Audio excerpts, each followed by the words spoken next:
It's golden opportunity. உதவிக்கெல்லாம் விளையாடுறதுக்கு வாய்ப்பு கிடைச்சிருக்கிறா சௌரி. பின்னி பெடலரா. எனக்கு சாப்பாட்டுல மட்டும்தான் கூட்டு பொரியல். சண்டையில நான் எப்பவும் தனிச்சு தான் போடுவேன். அடிப்பேன். ரசிகையா? அவர் பெரிய மைக்கேல் ஜாக்சன். பயப்படாம நிப்பேன். ஏறி ஏறி அடிப்பான். நான் அவன் சோற வர இங்கிட்டு அங்கிட்டு இங்கிட்டு அங்கிட்டு ஓடுவேன். நான் பயந்து ஓடுறேன் நினைச்சு எல்லாம் கைதட்டி கைதட்டி சிரிப்பான். ஒரு சின்ன பெஞ்சிக்கிட்டான்ட்டு எச்சவன் அடிப்பேன் பாரு. அதுக்கப்புறம் எந்திரிக்கணும். என்ன யோசிக்கிறீங்க? அது இல்லங்க சாமா, இந்த குரலுங்க சாமா எங்க கேட்ட மாதிரி இருக்குதுங்க சாமா. இது ஞான குரல், எங்கேயும் இருக்கும் எங்கேயும் கேட்கலாம். நாங்க டெல்லியில் இருக்கிற எங்க தம்பிகள் போய் போராடினாங்க, பேசினாங்க. நான் கூட தொடர்ச்சியா பணியில் இருந்துட்டேன். ஏன்னா நான் போய் அங்கே ஏற்கனவே பல போராட்டங்களை செஞ்சேன், செய்யலாம். என்னடா கோரசா துப்புறிய? யார்கிட்ட பதில் இருக்கு? தமிழ் செம்மொழியா? நீங்க ஆக்குனதுனால செம்மொழியா? என்னென்னமோ நினைக்கிறேன், அதெல்லாம் வெளியே சொல்ல முடியுமா? நீங்க தமிழ்நாட்டின் முதலமைச்சர் பேசுறீங்க, வர்த்தகர்கள் வணிகர்கள் மாநாட்டில் என்ன பேசுறீங்க? தமிழ்ல எழுதுங்க, பெயர் பலகை எப்படி எழுதுங்க? ரெயின்போவே ரெயின்போன்னு எழுதுங்கிறீங்க. இதான் என் தமிழை வளர்க்கிறதா? இதான் தமிழ் மீட்சியா? நீ இல்ல வாங்குற காசுக்கு மேல கூறாடா கொய்யா. போடா கொய்யால காசாடா முக்கியம், கூவல் தான்டா முக்கியம்.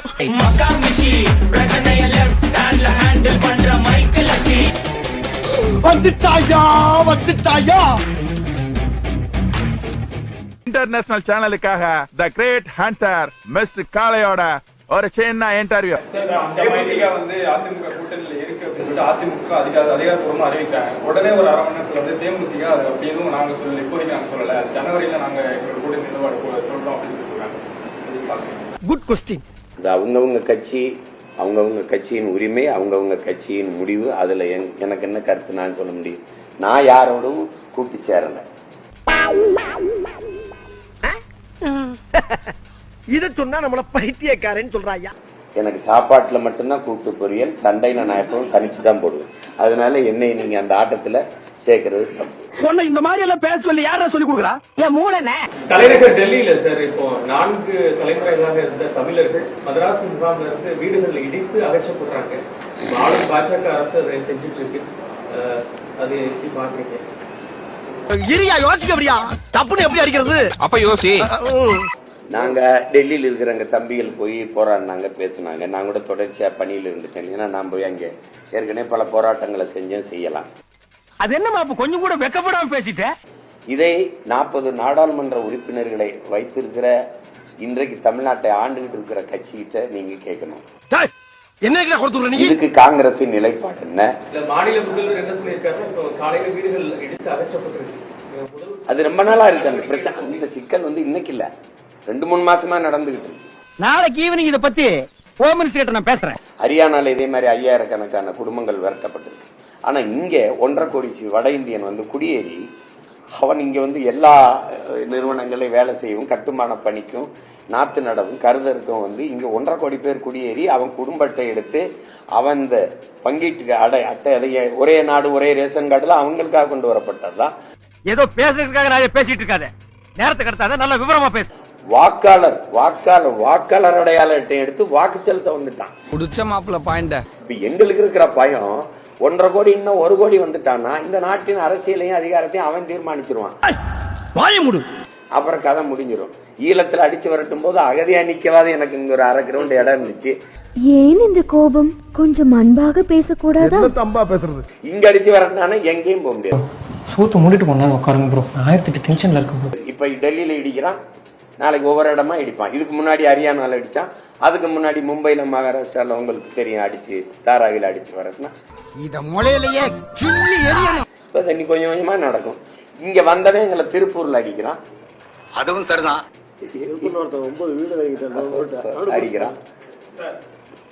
இப்ப வாடகைக்கு குடியிருந்த ஒரு பீகாரி ஒரு இளைஞர்கள் சத்தம் போட்டு பேசிருக்காங்க. இந்த வீட்டு உரிமையாளர் சத்தமா பேசாதீங்கன்னு சொன்னது கொண்டுட்டான். உனக்கு உண்மை தெரிஞ்சு போச்சு, உன்னை விடக்கூடாது. இன்னொரு பாயாசத்தை போட்டுற வேண்டியது. எப்படி இருக்கு? சத்தமா பேசாதீங்கன்னு சொன்ன உரிமையாளரே கொல்லப்படுறாருன்னா எதிர்காலம் எங்க போய் நிக்கும்னு பாருங்க. இந்த அதிகாரங்கள் அவர்கள் மேல நடவடிக்கை எடுக்காது. எனக்குன்னே வருவீங்களாடா? ஏன்ட்ட சரசம் பண்றக்கே ஓட்டாப்பே உங்களை பெற்று விடுறாங்களா? இதை நீங்க தான் எனக்கு சொல்லக்கூடாது. நான் வந்து இதெல்லாம் சொன்னா நீங்க என்னை வந்து இனவெறியன், மொழி வெறியன் அதெல்லாம் சொல்லுவீங்க. இது நீங்க தான் சொல்றதுக்கு என்ன தீர்வு? இவனே ஒரு ப்ராப்ளம், இவன் எந்த ப்ராப்ளத்தை சால்வ் பண்ண போறான்? சார், திமுக பொதுக்குழுல 27 தீர்மானம் நிறைவேற்றிருக்காங்க. அதுல ஜூன் 3ஆம் தேதி கருணாநிதி அவர்கள் பிறந்த நாள செம்மொழி நாளாக கொண்டாட தீர்மானம் நிறைவேற்றிருக்காங்க. உன்னை எப்படி கோர்த்து வரேன்னு பாடுறா. கருணாநிதி அவர்களுக்கும் செம்மொழிக்கு என்ன சம்பந்தம் இருக்கு? எப்படி சார் நீங்க வாங்க வாங்க, ஏன் பயப்படுறீங்க? வாங்க, நான் அடிக்கல மாட்டேன், வாங்க. ஐயா, கருணாநிதிக்கும் செம்மொழிக்கு என்ன சம்பந்தம் இருக்கு? நீங்க கொண்டாடினா நான் முதலமைச்சர் ஆயிட்டேன், மறுபடியும் கொண்டாடுவீங்களா, திண்டாடுவீங்களா? சரி சரி சரி, அண்ணன் பிர்லி இந்த பிரசங்கம் பண்ணாத. என் மொழி செம்மொழியா இருந்ததா நீங்க செம்மொழியா ஆக்குனீங்க?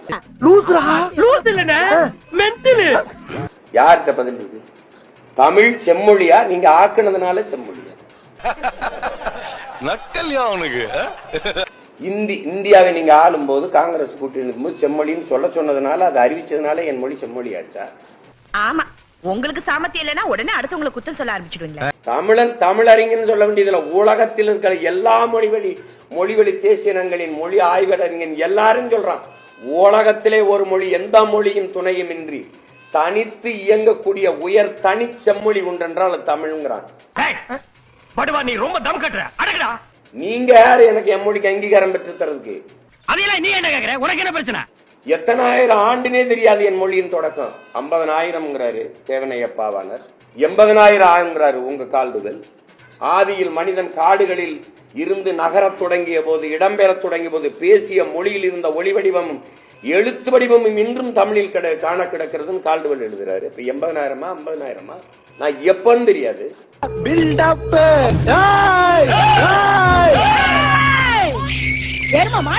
ஏன்னா கத்துறீங்க, குழந்தை தூங்குதுல, மெதுவா பேசுங்க. 1800 ஆண்டு 1600 வெறும் 500, அந்த 500 ஆண்டுக்கு முன்னாடி மலையாளம், அதுக்கும் பின்னாடி இந்தி வருது. அப்படிங்களா? ரொம்ப சந்தோஷம். இந்தி 500 ஆண்ட தொட்டுச்சா பாருங்க. நீனும் செம்மொழி, நானும் செம்மொழி. வாடா, வந்து வாடுறா, வந்து வாடுறா, வா, நீ வேணா சண்டைக்கு வா. எப்படி இங்க போய் 2000 ஆண்டுன்னு சொன்னா சிக்கலாயிரும், மற்ற மொழிக்காரெல்லாம் பிரச்சனை பண்ணுவான்ட்டு இவர் 1500 ஆண்டுன்னு இந்தியா ஆண்ட அந்த காங்கிரஸ் ஆட்சி சொல்லும்போது ஆமான்னு சொல்லிட்டு செம்மொழின்னு அந்தஸ்தப்பட்டு வந்தீங்க. என்ன யார் நினைச்சுக்கிறீங்க?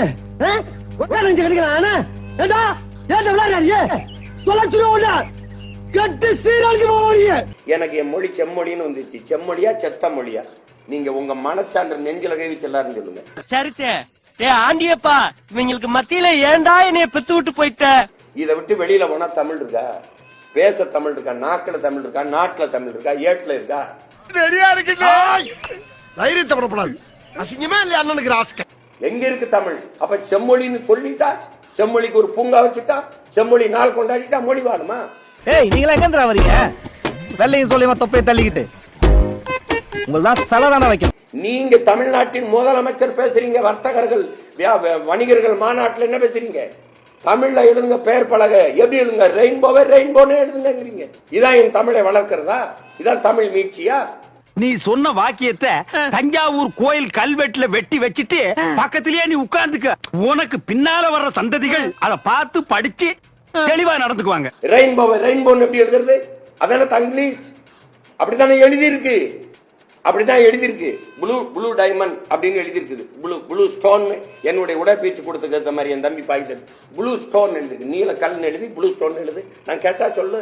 4 வீடு வாங்கி திங்கிற நாய்க்கு பாலமே பாரு, பேச்ச பாரு, சொல்ல பாரு, ஏகத்தாளத்தை பாரு, லோலாய்த்தனத்தை பாரு, வாழ்ந்தனா கூறுகளை மிதிச்சு போடுவேன். எல்லா கடைகளையும் போகும்போது அன்னைக்கு சொன்னதுக்காக திரும்பி பார்த்து போங்க. ஒரு இடத்துல தமிழ் இருக்காங்க, எழுத்து தமிழா இருக்கும், ஆனா உச்சரிப்பு ஆங்கிலம். எழுத்து ஆங்கிலமா இருக்கும். இப்போ இல்லாட்டி எப்போ, IPPO இப்போ, எழுத்து ஆங்கிலம், உச்சரிப்பு தமிழ். விளங்குதா? அங்க என்ன இருக்கும்? டீ ஸ்டால், தேநீர் விடுதின்னு இருக்காது. தேநீர் கடைன்னு இருக்காது. Tea stall, tea. எப்படி சிக்கிரிக்கம் பாத்தியாப்பா? இமயவரை பரவி இருந்த ஒரு இனக்கூட்டத்தை, தெற்காசிய முழுமைக்கும் பரவி இருந்த ஒரு இனக்கூட்டத்தை மொழியை சிதைச்சு அழிச்சு காலடியில் குறுகி வீழ வச்சு தமிழ்நாடுன்னு பேரை வச்சு என்னை ஏமாத்தி, அறிவு கேட்டவனுங்க எவ்வளவு பெரிய ஒரு விஷயத்தை கேட்டிருக்க, இதுக்கு போய் உதைக்கிறாங்களே.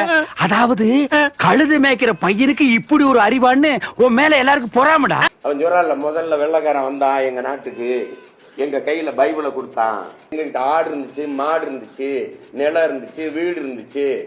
அவன் வெள்ளைக்காரன் வந்தான், பைபிள் எங்க கொடுத்தான், பைபிள் எங்க கையில இருந்துச்சு, ஆடு மாடு நிலம் எல்லாம் அவன் கைக்கு போயிடுச்சுங்கிற மாதிரி. அப்படியா அப்படியா அப்படியா நீ இந்த தமிழ்நாடுன்னு பேரை வச்சு எங்களை மயங்க வச்சு மொத்தமா முடிச்சிட்ட. இல்ல நீயே இவ்வளவு கேவலமா இருக்கேன்னு சொல்ல வர்ற, ஒத்துக்கிறேன். எங்க இருக்கு தமிழ்? செம்மொழின்னு அவருக்கு பேரை வச்சா சொல்லுங்க. எங்க போற, எங்க இருந்து வர, எல்லா விவரமும் எங்களுக்கு தெரியும். நீங்க ஆடியோ லான்ச்சுக்கு இது பண்றீங்க, வேலைக்கு வரீங்க. ஓய்வு என்பது எங்களுக்கே வியப்பா இருக்கு. ஓய்வு பத்தி நீங்க சொல்ல கேக்குற கேள்வியை பார்த்தா ரிப்போர்ட்டர் மாதிரி தெரியல. யாரது? Who is the black sheep? என்னை உருவாக்கின என் தலைவன் வந்து என் கற்பிச்சது ஓடிக்கொண்டே இருக்கணும், ஓடிக்கொண்டே இருக்கணும். உறக்கத்துக்கு முதன்மைத்துவம் கொடுக்க கூடாது. நாம் அடிமை, உரிமை பெறுகிற ஓடுங்க ஓடுங்க. ஒரு நாள் உறங்கலாம், ஒரு நாள் உறங்கலாம், நிம்மதியாக உறங்கலாம். யாரும் நம்மை எழுப்பவே மாட்டார்கள் மரணத்திற்கு பிறகு. இந்த மாதிரி எல்லாம் பேச சொல்லி யாரா சொல்லி கொடுக்குறா? என் மூளை மூளை என்ன முதுகுலயே வச்சிருக்க? இன்னும் என் காதுகளை கேட்டுட்டு இருக்கு, ஓடிக்கிட்டு இருக்கேன். இப்போ அரசியலில் வந்து அரசியல் பொதுவாகவே சோம்பலும் ஓய்வும் தற்கொலைக்கு சமம்ங்கிறான். உலகத்தில் சாதித்த எல்லா சாதனையாளனும் மிக குறைந்த அளவு உறங்கினம் தான். இதான் தீர்ப்பா?